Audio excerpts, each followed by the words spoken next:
Hi there, this is Ronnie coming at you with a video. I have this little beauty, which is Savage Worlds Deluxe Edition. And whilst I do now own a couple of the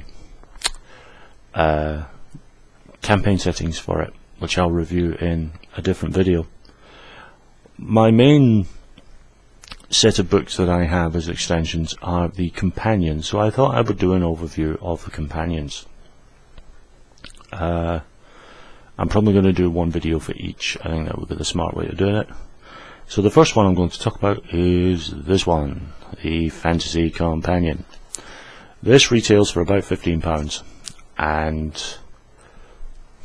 the Savage Worlds Deluxe Explorers Edition retails for about £7. So for £22, give or take, you have a generic set of fantasy rules. You don't have a setting, but you know, D&D will cost you 90 and doesn't come with a setting either, so it's great value. More gear, more spells, lovely bestiary to this system. A few more races for you to try out as player character races. No kobolds in the bestiary. Slight oversight there, but you know, you can grab them from anywhere. What do I think of the Fantasy Companion? I like it a lot. There is a great deal of flexibility with the system.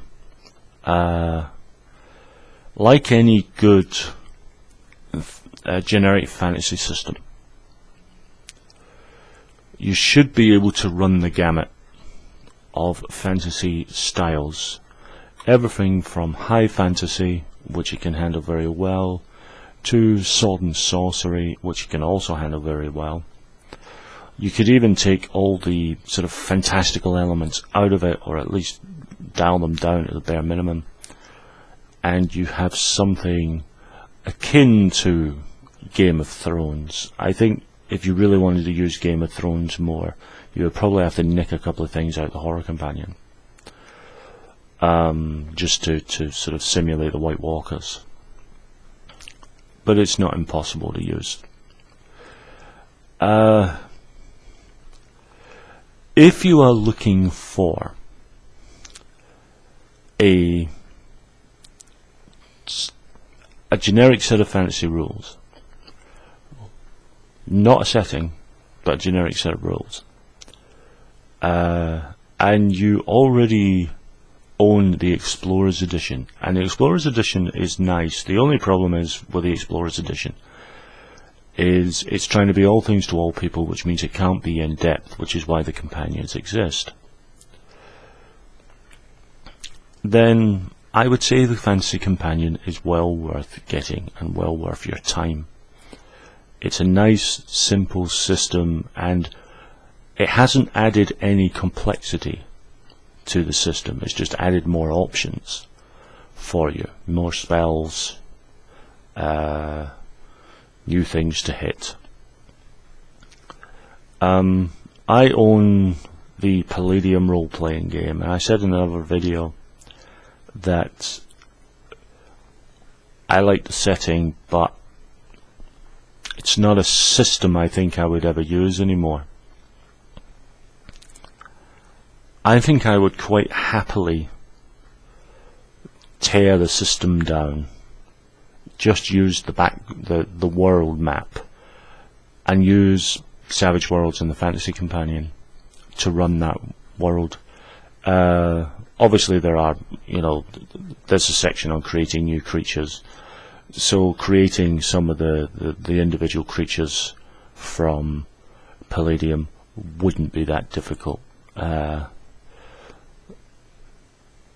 As with any sort of translation, you're looking for the gist of it, you're looking for the flavour of it, rather than going point for point. And I think it would work perfectly well for that. So that's my thoughts on the Fantasy Companion. I think it's well worth getting. I think even if you have the Savage Worlds, and if you have one of the fantasy campaigns, be it Sundered Skies or Hellfrost or Shaintar, I think getting the Fantasy Companion, if you don't already have it, is worth it. There will be new options in there, new creatures to baffle your players with. So I think it's worth a look. So that's my view on the Fantasy Companion, and I'll be back with another video shortly.